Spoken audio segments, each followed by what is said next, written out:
ज़्यादा से ज़्यादा क्राइसिस जो होती है वो पेट्रोल और डीजल की होती है। मगर गवर्नमेंट खाली एक ही बात सोच रही है कि फ्रूट किस में ले जाओगे? जब गाड़ियों में तेल होगा तभी तो फ्रूट ले जाओगे, कंधों पर लाएंगे।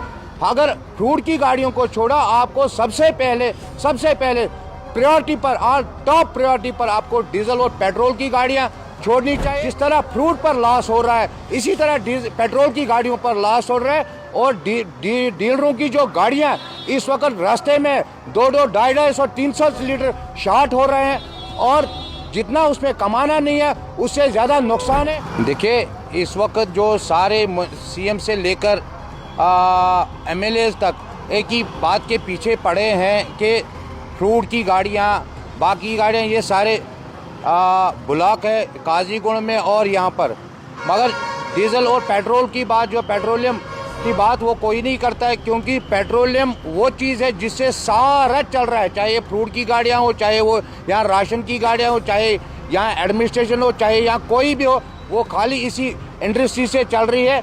हमारी गाड़ियाँ पूरे जम्मू रोड पर 22 लाख लीटर इस वक्त बंद है, जिन टैंकरों को नहीं छोड़ रहे हैं। इंडियन ऑयल का कम से कम 16 लाख लीटर, जो यहाँ पर खाली एक कंपनी का 16 लाख लीटर जो इस वक्त उधमपुर में बंद है और मुगल रोड पर अखनूर में बंद है। कोई इस पर बात नहीं कर रहा है, सभी लोग इसी के पीछे। अगर आपको फ्रूट गाड़ी लेना है उसके लिए तो पेट्रोल डीजल चाहिए, अगर आपको कोई भी राशन लेना है उसके लिए चाहिए।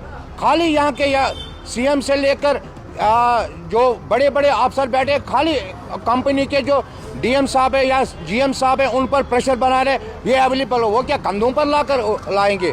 अगर फ्रूट की गाड़ियों को छोड़ा, आपको सबसे पहले प्रायोरिटी पर और टॉप प्रायोरिटी पर आपको डीजल और पेट्रोल की गाड़ियां छोड़नी चाहिए। जिस तरह फ्रूट पर लॉस हो रहा है, इसी तरह पेट्रोल की गाड़ियों पर लॉस हो रहा है। और डीलरों की जो गाड़ियां इस वक्त रास्ते में 200, 250 और 300 लीटर शॉर्ट हो रहे हैं और जितना उसमें कमाना नहीं है उससे ज़्यादा नुकसान है। तब भी हम बोलते हैं कि मेहरबानी करके एक दिन रखो पेट्रोल के लिए, डीजल के लिए। जो टैंकर रास्ते में बंद पड़े हैं, ज़्यादा से ज़्यादा क्राइसिस जो होती है वो पेट्रोल और डीजल की होती है। मगर गवर्नमेंट खाली एक ही बात सोच रही है कि फ्रूट किस में ले जाओगे? जब गाड़ियों में तेल होगा तभी तो फ्रूट ले जाओगे। जब यहाँ पर एडमिनिस्ट्रेशन तभी चलेगी ना जब यहाँ पेट्रोल और डीजल होगी ना। सभी के गाड़ियों में यही तो एक जगह से दूसरे जगह पहुँचा रहे हैं। हमारे ड्राइवर कम से कम, जो टैंकर ड्राइवर से कम 500-600 ड्राइवर जो है इस वक्त रास्ते में 20-20, 25-25 दिन से बेचारे परेशान हैं, उनको कोई नहीं छोड़ रहे। हमारे यूनियन कल बहुत सारे अफसरों से मिलने गए, वो उनको मिले नहीं है।